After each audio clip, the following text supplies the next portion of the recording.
Okay, hey everybody, my name is Mark Damstedt, and I'm just going to give a quick presentation on a few things about blockchain technology and how it really pertains to the information security world. So let's just get into it. What really is blockchain technology? So blockchain technology is based on the principles of cryptography, decentralization, and generalized consensus between the parties and the nodes within a given network. It essentially enables the production of transactions or data structures that will have inherently secure qualities to it. So within a blockchain, or sometimes is referred to as a distributed ledger, each transaction or data point is secured as a block. Each new block is then connected to the previous block, which creates a chain, hence the name blockchain. So all of these transactions that occur have to be agreed upon by consensus by the majority of the network, and they're unchangeable after they are approved. And blockchains reach that decentralized state through the participation of its members across the distributed network. Now, this was primarily brought into popularity and pioneered by cryptocurrencies, especially Bitcoin, but also Ethereum.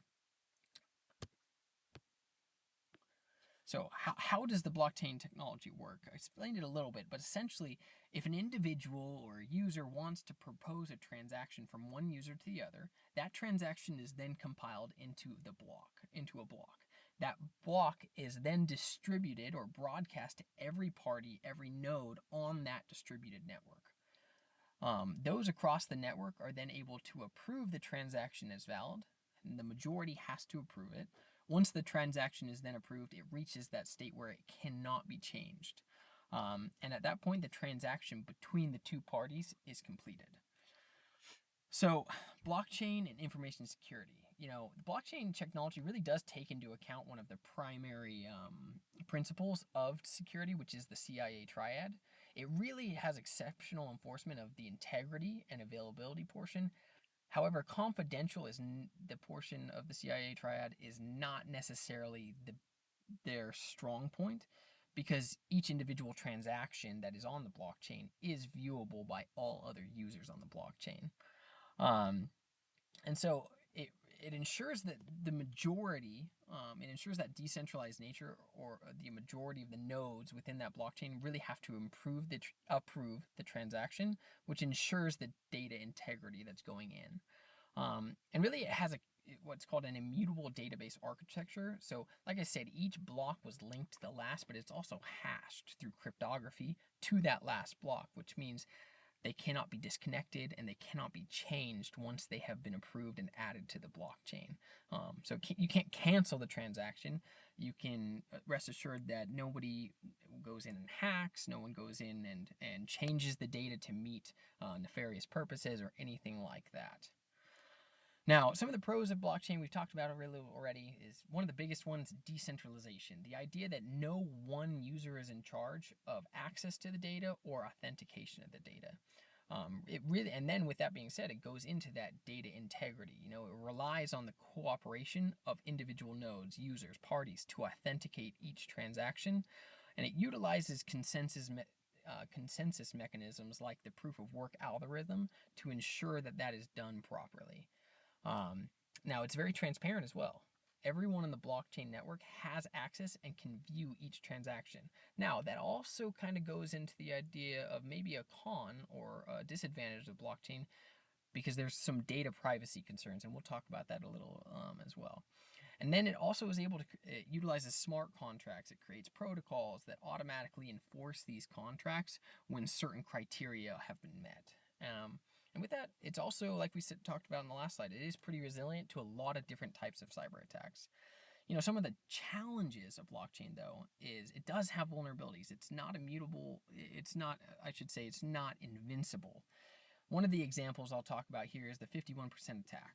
And essentially what that means is, as we stated, we're trying to get each individual party or each individual node involved to approve a transaction, so we know that it's coming from the group as a whole and not just one party. Now, if one user or a group of users were to somehow gain control of 51% of the nodes within a network, then they would essentially have the ability to manipulate the data. that goes along with it. And so that essentially takes away from the whole idea of the blockchain, which is decentralization. Blockchain can be very resource intensive, and it has some scalability challenges because of how many resources are necessary, the slower transaction processing speeds, and then, like I mentioned on that last slide, there are some privacy concerns with the type of information that goes onto the blockchain, who can view it, especially if everyone can view it, and things like that.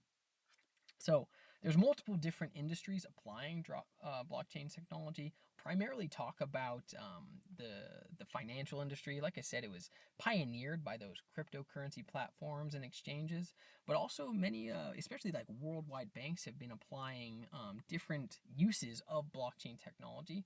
One of those examples is know your customer statements. Essentially, a know your customer statement is information that these financial institutions gather to validate the identity of their customer. So once you add, if you were to use that in a blockchain and basically ensure that this was incredibly accurate data, the blockchain now essentially validates that customer on their own. And so they could then go and share this with other accredited institutions like loan providers, insurers, things like that, who then wouldn't have to go in and validate the data themselves because the blockchain has already inherently validated that data.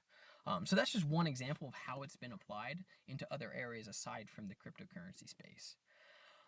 There's lots of future industry application. There's lots of potential within the, fraud prevention for law enforcement.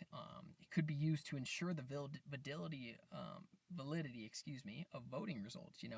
If we can know that that individual is who they say they are and they did place that vote, we could be pretty sure that those votes and the results thereof were accurate and valid. And lots of other ones. And even more than just the couple that I have listed here on this slide, there are lots of potential applications across various industries. But in conclusion, this has been a very quick rundown of blockchain technology, but it really does provide a secure platform for that decentralized authentication of data and transactions. However, I will say this. Blockchain technology by itself is not enough to fully prevent cyber attacks. There are vulnerabilities. There are issues with it at the moment. So it is still best practice, even if you're using blockchain technology for XYZ reason. You still need to create an all-inclusive security plan that will only add to the blockchain's intrinsic security. But further development, improvements, updates, upgrades to that technology, I'm sure will better enable security, scalability, and application across many different industries. But yeah, I hope you learned a few things about blockchain technology, and I appreciate your time. We'll see ya.